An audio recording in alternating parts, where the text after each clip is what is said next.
Women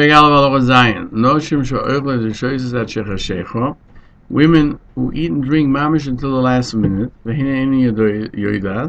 don't know that you have to add. Let's go down to the Peirush.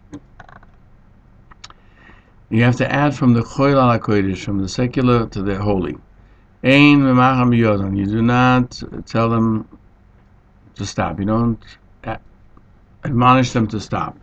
They shouldn't do it willfully. It's impossible to put in a policeman in everyone's house. To tell the women, don't do this.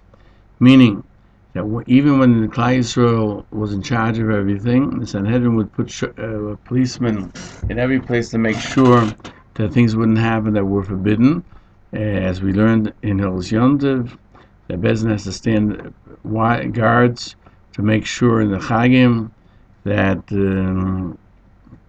that people shouldn't get together to eat and drink, men and women. It'll come to promiscuity, and they have to make sure that all the people will be separate in their houses to be happy, and they won't get drunk.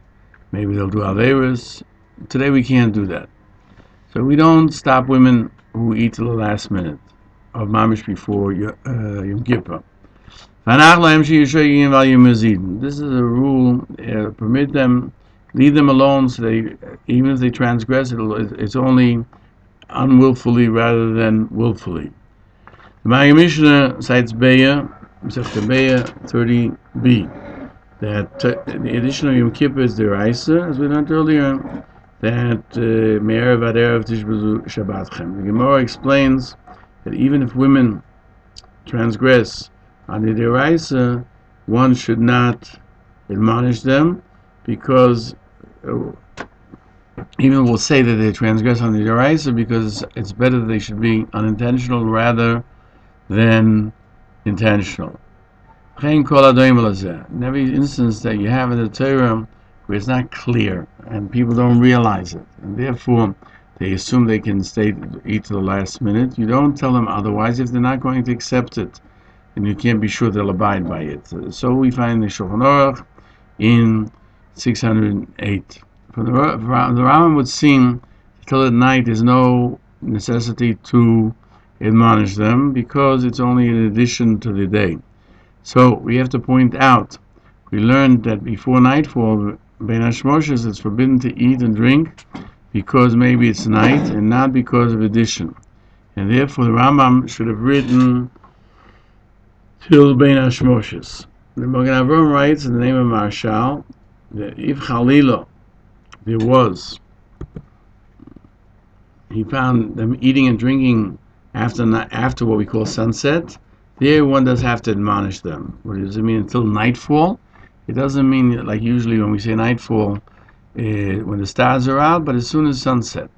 But the Rambam writes, the Machon Nesher HaGadol writes, and the Rambam might possibly explain that till Ben Hashmoshes you don't stop them, even though it's a question whether it's day or night. Why don't you stop them, even though it's a suffix night and suffix day, and it's a suffix curse? Because Ben Hashmoshes is only a questionable deraisa, and there's a question among the poskim when we go in what's a questionable deraisa, more stringent, is that a din of the Torah, or that's only a rabbinical edict? And according to the Rambam, that we go stringently in deraisas because that's what the Chacham decreed. According to the opinion of the Rambam, even if they eat and drink during the period of time of twilight when we don't know if it's night or day, it's not something specific in the Torah. You don't admonish them. And what the Magen Avraham says in the name of the Marshal, that you do stop them, you have to tell them to cease. That's only according to the opinions that when we have a doubt in the deraisa, we go stringently, and that's the law Minat Torah. The Korban Nisano on the Rosh cites the Magen Avraham, and to disagree with him, and he says even on eating and drinking, you do not tell them to stop. because even if it's a deraisa, when they won't stop, it's better they should be unintentional rather than intentional. My Mishnah says, how can the women eat and drink till night? You can't know when night is. They have to add something. The answer is that the addition of Tosfos Inui, the addition that we said you have to add, has a measurement. But we don't know what it is. And those women who add just a small moment, it's enough. But they do not add the second shiur. And even so, we do not admonish them. Another answer that he gives is because they stop at Ben HaShmoshes because they're not sure. They're not before that. And if Tosfos Yom Kippur is before Ben HaShmoshes. The second answer, the Maggid Mishnah, they wouldn't eat till nightfall, is because in twilight they didn't eat. And therefore, what the Rambam writes that Noshim eat and drink until nightfall, it doesn't mean literally nightfall, it means till Ben HaShmoshes, like the Mogen Avram says the name of Marshal. And they're adding that little bit to their Yom Kippur, and therefore we don't tell them otherwise. The Rosh writes, Tosfos is before Ben HaShmoshes, because Ben HaShmoshes, they can't do Melocha and eat and drink because we're not sure if it's day or night. And when he stops, Ben HaShmoshes is not called addition, because he has to stop then anyway.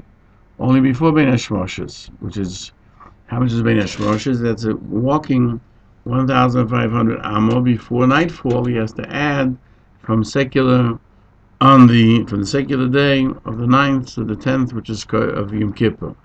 And even though we don't know how much it is, it's certain. It's not just a moment. Machon in Hilchos Yom Kippur writes he has to add from Chol Al HaKodesh a little bit or a lot. Now, we'll mention Rabbeinu Manoach who writes, and we see that the Chassidim, our predecessors, may their memory be a blessing, that they would begin to fast by day, and they would pray till a half hour more after Yom Kippur. In other words, they would add before and afterwards. So they did it a half hour later. According to the Rambam, there's no obligation on Torah to add from the weekday on the Kodesh and Shabbos and Yom Tov regarding Melocha. One would have to discuss if there's an obligation midrabanan or not. Because the Mishnah in Shabbos writes that even though that from Maggid Mishnah would seem there's no obligation to add, according to the Rambam, from the secular to the holy on Shabbos and Yom Tov, but midrabanan is an obligation. That is not necessarily the case. There could be there's no obligation even midrabanan, because if there was liable midrabanan, the Rambam would not have refrained from writing about it, and he doesn't mention it anywhere.